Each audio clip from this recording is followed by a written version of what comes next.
Alex Cora, first thing I have to ask you about before we get to the weird game last night is apparently a weird flight to Minnesota via Detroit that had some people sick.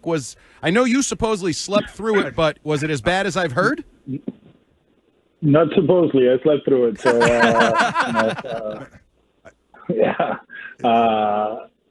we got off at the airport here in Minnesota, and there were a few guys that they looked like zombies on the way down. There was a lot of sick people. Supposedly it was very tough, but for me, when I'm out, I'm out. But it took us a while to get here. You can tell. Whitlock yesterday, he wasn't feeling great. Bello was another one. Rafaela. So we kind of grind through it yesterday. It got weird too at the end of the game yesterday with the rain delay so late, and too bad we lost the game, but got to be ready for tonight. So you kind of alluded to the fact that Jordan Hicks was all you had left, so he warms up, he waits 90 minutes, he has to warm up again.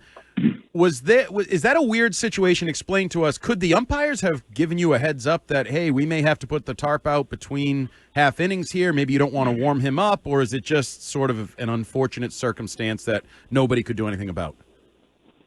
Well, halfway through the top of the ninth, it's a tie game, and fans started leaving the stadium. They're getting up and they're leaving. I'm like, this is weird.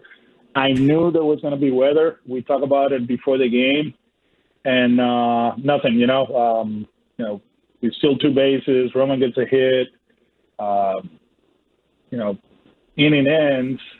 Hicks is hot. He's actually coming in. I'm going to the plate to give the pitching change and the defensive changes, and right there I see the head ground screw guy talking to Alfonso Marquez, who's the crew chief of this group, and I was like, oh shoot, and right there, boom, they decided to cover the field. At that point, it's like, you know what, they're gonna suspend this one. We'll show up tomorrow, finish a half inning, and then play the game on schedule. And that wasn't the case. Imagine, I truly believe it was such a different. It was so different. We just got ahead against one of the best closers in the game. Hicks, he's hot and he's ready to come in, and then he had to wait an hour and a half. He wasn't perfect. We weren't able to finish the game. But it was a tough one as far as where we were in the bullpen. If it was another circumstance, we had more guys, Hicks wasn't going to go out there and try to finish the game. We would have pitched somebody else and try to do it because it's very hard. It's very hard, especially for closers. Adrenaline going on, you're locked in, and then you have to wait for an hour and a half. It was a tough one. So with all of those moving parts over a wild last 24 hours, as you turn your focus to tonight with the bullpen, do you have full availability? Are you expecting Whitlock back? And is Aroldis Chapman starting to bounce back? Yeah, I just got to the ballpark. We pushed everything back, and I just saw Chapman. He worked out in the morning. He got some treatment earlier today. He's going to go out there and play catch. It feels like he feels a lot better. I told him, I said, hey, if it's not today, it's tomorrow. You don't have to, rush yourself because of where you're at. Whitlock is healthy. Obviously, a few guys down that have pitched a lot the last few days, but we're in a good spot. We do need Gio to go deeper into the game, give us 5 or 6, 100 pitches. It's one of those that we probably need 100, 105 regardless of where we at in the game, just to make sure we are able to try to win the game or reset the bullpen. That's how it works, and hopefully we win the game and we are able to reset the bullpen at the same time. Hey, Alex, Roman Anthony has the best on-base percentage in major leagues in the last 45 plate appearances. I'm guessing that's why you basically said for the foreseeable future he's going to be your leadoff. But it was also to benefit maybe Jarren Duran, seeing how him being moved down in the lineup is kind of woke him up. Is that part of why you said it so definitively a couple days ago? Both, yeah. Just the on-base percentage skills of Roman. You put him ahead of Alex. They have to make decisions. Hopefully he doesn't have to face too many lefties because he'll be sandwiched in between Well, in this case, I think we got Toro hitting ninth and Alex hitting second, but, most of the time it's going to be Sedan hitting ninth, Roman leading off, and Alex hitting second. So they have to make a decision. Do we bring a lefty for Anthony? And if they do, Alex is having his best season against lefties in his career, so we'll take advantage of it. And Roman is going to be okay against lefties. With Jaron, I think hitting third will benefit him, kind of like watch the game, slow down the at-bats. He's been really good with men on. And at the same time, and I know it sounds weird, we're going to just give him the green light, hitting third just to put pressure on the opposition. Hopefully Trevor can get more fastballs and then just put pressure on the pitcher. And so far, so good. I think Jaron is having an outstanding month of July, controlling the strike zone, walks are up, hitting the ball hard. So I think those are three, the ways we rearrange it, it feels good right now, and hopefully it continues to produce. Red Sox manager Alex Cora joining us here on WEEI Afternoons. Alex, one of the things we've talked about with your lineup is obviously it can be potent and it can put up runs, but it seems like you have a lot of guys that can be streaky and go through really hot stretches. Abreu, different guys. Rafaela now came off a hot streak and is a little cool. How do you explain that? Is it a lot of young hitters learning as they go in the big leagues, or is that just the DNA of some hitters in baseball? You are streaky. How do you explain so many streaky guys in this lineup? I think there's a lot of streaky guys around the league, right? League average right now is, 247, if that, and with an OPS of 717. Good pitching. The one thing we talk about is you're going to go through your hot streak for 2 weeks, but then when it evens out, it's not like rock bottom, right? Like just stay level. Take your walks, keep hitting the ball hard, understanding that you're not gonna get a hit every at bat, but you can put a quality at bat every single time. And it feels like sometimes our guys, our kids, they get caught up on the numbers and trying to make it happen instead of, okay, I don't feel right at the plate. Let me slow it down, take a few pitches. Hopefully I'll be 2-0, 3-1, 3-2 count, take your walk. It's not all about swing the bat.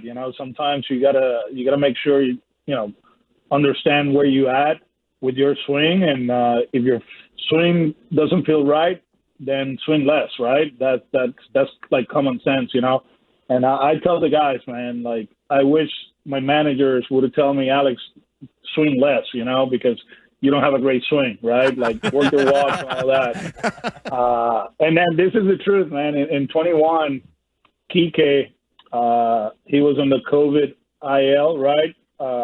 It was Cleveland and Tampa. He came back and he was having an outstanding season, and his swing rate was low, and he was just maximizing his swing in certain areas and doing damage. And when he came back, he tried to like swing his way into the groove of things, right? Like, I got to swing. And he was in this slump. And before a game, it was a day game. I'm talking to him and like, how you feel? I'm like, I feel great physically. How's your swing? And he's like, it doesn't feel great. I'm like, you're swinging more than early in the season, right? How you feel, how your swing felt early in the season? It was great. Well, Kike, swing less. And he looked at me with this like, oh shoot, that makes sense, And he started taking his walks, and I'm a big believer when you start walking, at one point you're gonna get hot because it means that you're controlling the strike zone. So hopefully, like Willie yesterday, that was a good game. He had some great at bats. He got a few hits. Sedan has been patient lately, taking his pitches, although there's no results, but the process is in the right place. So hopefully, they get hot, and with Alex and Roman and Jaron, get two guys hot in the lineup will be amazing. Alex, on Sedan for just a moment. He was one of the hottest hitters on the planet over the few weeks before the All-Star break, and then coming out of it. How often are you expecting to see him at second base now with Marcelo Meyer's injury, and how would you describe his progress at the position since taking over? Yeah, he's an elite defender at second, at short, in center field. Probably play him more than we really want to, but is where we at roster-wise right now. You saw the play he made the other day against the Dodgers. They don't play. He made 2 great plays against the Phillies in the last game of that road trip.